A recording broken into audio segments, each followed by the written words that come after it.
இன்றைக்கி நாம் இந்த வீடியோவில் திசை சொல் என்றால் என்ன, அது எப்படி கண்டுபிடிக்கிறது அப்படிங்கிறதான் பார்க்க போகிறோம். வாங்க வீடியோக்குள்ளே போகலாம். உங்களுக்கு இந்த விஷயம் தெரியாமல் இருக்கலாம், ஆனால் நம்ம டெய்லிக்கும் பயன்படுத்த சொற்களில் நிறைய திசை சொல் கலந்து இருக்குது. இப்போது திசை சொல் என்றால் என்னன்னு பார்ப்போம். வடமொழி அல்லாத பிறமொழி சொற்கள் அம்மொழிகளில் எப்பொருளில் வழங்கப்படுகின்றனவோ அப்பொருளிலே தமிழிலே வழங்கப்படுமானால் அதுதான் திசை சொல். அதாவது இப்போ தெலுங்கு மொழியில் ஒரு சொல் ஒரு பொருள் படுதுன்னா தமிழ்லையும் அதே பொருள் படுறது தான் திசை சொல். இப்போ பண்டிகை அப்படின்னு எடுத்துக்கிட்டிங்கன்னா அது தெலுங்கு சொல். அப்படியே தமிழ் மொழியில் எடுத்துக்கிட்டிங்க அப்படின்னா திருவிழா, பண்டிகையும் திருவிழாவும் ஒன்று தான். கற்றவர் கல்லாதவர் காலத்தில் இயல்பாக அமைந்த தமிழ் சொல் ஒவ்வொன்றும் இயற் சொல்னு உங்களுக்கு தெரிஞ்சிருக்கும். அந்த காலகட்டத்தில் ஒரு 12 தமிழ்நாடு இருக்குது. அந்த நாட்டில் தமிழ் பேசாமல் பிற மொழியாளர்கள் பேசும் மொழியில் இருந்து வந்தது தான் திசை சொல்.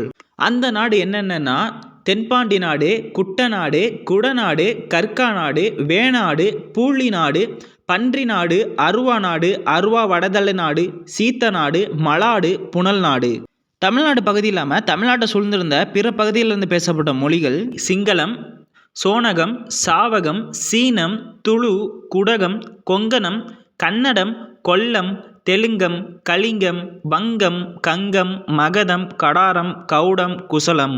இந்த மொழியெல்லாம் தமிழ்நாட்டை சூழ்ந்திருந்த பிற பகுதியில் பேசப்பட்ட மொழிகள் என அழைக்கப்படுகிறது. ஞாபகம் வச்சுக்கோங்க. இதுக்கான எவிடன்ஸ் நன்னூல்ல 273 இருக்குது. செந்தமிழ் நிலம் சேர் பன்னிர நிலத்தினும் 9 தமிழ் மொழி நிலத்தினும் தன் குறிப்பினவே திசை சொல் என்ப.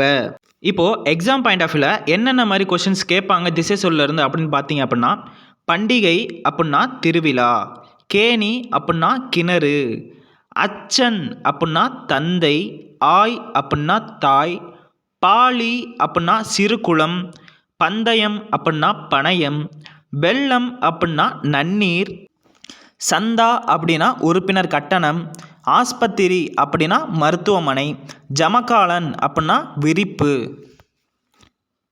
வக்கீல் அப்படின்னா வழக்குரைஞர், வியாபாரம் அப்படின்னா வாணிகம், வேடிக்கை அப்படின்னா காட்சி, அசல் அப்படின்னா மூலம், ஆசாமி அப்படின்னா ஆள், இலாகா அப்படின்னா துறை, மகசூல் அப்படின்னா விளைவு, மைதானம் அப்படின்னா திடல், தபால் அப்படின்னா அஞ்சல், தயார் அப்படின்னா ஏற்பாடு, நபர் அப்படின்னாலும் ஆள் தான், புகார் அப்படின்னா முறையீடு, சாவி அப்படின்னா திறவுகோல், பெற்றம் அப்படின்னா பசு, தல்லை அப்படின்னா தாய், சொன்றி அப்படின்னா சோறு, பட்டாளம் அப்படின்னா படைப்பிரிவு, அல்வா அப்படின்னா இனிப்புகளி, கடுதாசி அப்படின்னா எழுதுதாள், வாடிக்கை அப்படின்னா வழக்கம், ஏராளம் அப்படின்னா மிகுதி, சர்க்கார் அப்படின்னா அரசு, வாய்தா அப்படின்னா நிலவரி, பாக்கி அப்படின்னா மிச்சம், சிப்பாய் அப்படின்னா போர் வீரன்,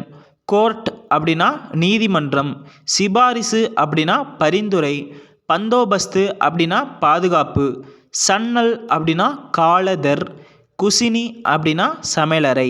இதில் இம்பார்ட்டண்ட்டாக முக்கியமான ஒரு 3 சொல் சொல்கிறேன். அல்வா, குசினி, தல்லை, இது 3த்தையும் பார்த்துக்கோங்க. ஏன்னா இதுதான் கொஞ்சம் டஃப்பாக இருக்க மாதிரி எனக்கு இருக்குது. குசினி அப்படின்னா சமையலறை, அல்வா அப்படின்னா இனிப்புகளி, தல்லை அப்படின்னா தாய். இந்த வீடியோ உங்களுக்கு பிடிச்சிருந்துச்சு அப்படின்னா மறக்காமல் சப்ஸ்கிரைப் பண்ணுங்கள், லைக் பண்ணுங்கள். தேங்க்யூ.